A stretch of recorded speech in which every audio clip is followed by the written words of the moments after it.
বিসমিল্লাহিৰ ৰহমানিৰ ৰহিম। পৰম কৰুণাময়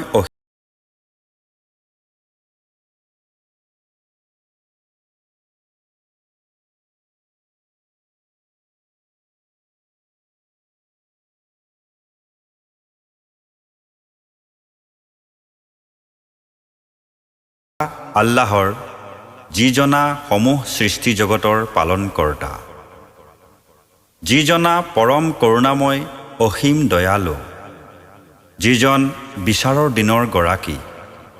ইয়্যাকা না'বুদু ওয়া ইয়্যাকা নাস্তাঈন।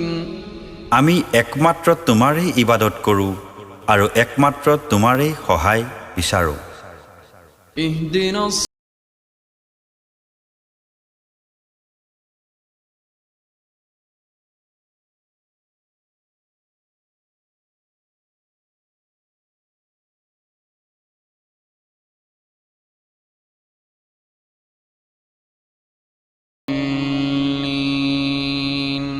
আমাক সৰল পথ প্ৰদৰ্শন কৰা, সেইসকলৰ পথ যিসকলক তুমি নিয়ামত দান কৰিছা, সেইসকলৰ পথ নহয় যিসকলৰ ওপৰত তোমাৰ গজব পৰিছে আৰু যিসকল পথভ্ৰষ্ট হৈছে।